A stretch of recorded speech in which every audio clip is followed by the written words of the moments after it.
صحابی کی تعریف کیا ہے؟ What is the definition of صحابی؟ کہ جس نے ایمان کی حالت میں نبی پاک کا دیدار کیا یا ان کی صحبت اٹھائی اور ایمان کی حالت میں اس کا انتقال ہو گیا۔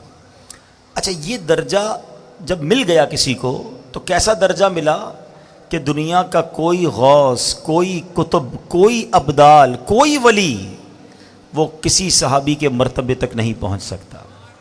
اور آپ کو پتہ ہے ایسے بھی صحابہ گزرے ہیں جنہوں نے ایک بھی نماز نہیں پڑھی، جنہوں نے ایک بھی روزہ نہیں رکھا۔ جی ہاں، یہ کیسے ہوا؟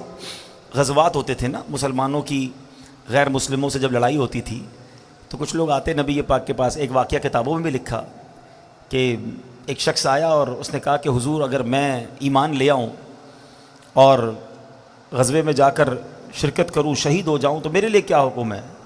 آقا نے فرمایا تمہیں بھی جنت ملے گی۔ کلمہ پڑھا اور لڑنے چلے گئے اور شہید ہو گئے۔ کوئی نماز ہی نہیں پڑھی، کوئی سجدہ ہی نہیں کیا، لیکن چونکہ دیدار مصطفیٰ ہو چکا تھا، ایمان کی حالت میں جلوہ جانا دیکھ لیا تھا، تو کروڑوں نماز پڑھنے والے، سجدے کرنے والے، لاکھوں عبادتیں کرنے والے ایک طرف، اور جس نے جلوہ جانا دیکھ لیا اس کا مرتبہ ایک طرف۔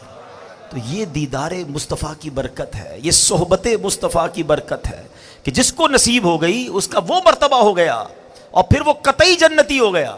ہاں، جس کو گارنٹی کہتے ہیں نا، قرآن نے گارنٹی دے دی ان کے بارے میں۔ جبھی تو دعوت اسلامی والے کیا نعرہ لگاتے ہیں؟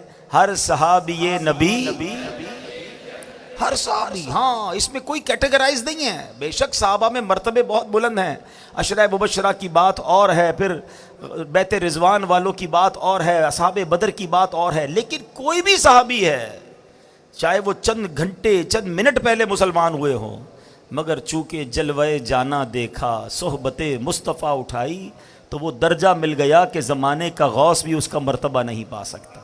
تو اب سمجھو دیدار مصطفیٰ کی بات۔ ایک عشق والی بات بھی کہہ دیتا ہوں۔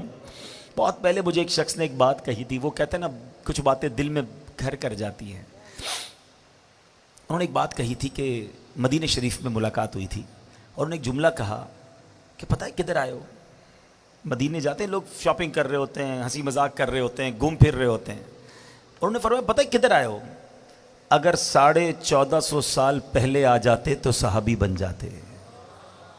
ایک جملہ کہا انہوں نے، لیکن سمجھ والوں کے لیے بہت بڑی بات ہے کہ یہی تو ہوتا تھا نا کہ آقا کے زمانے میں لوگ دور دور سے آتے تھے، ایمان لاتے تھے، دیدار کرتے تھے، صحابی بن جاتے تھے۔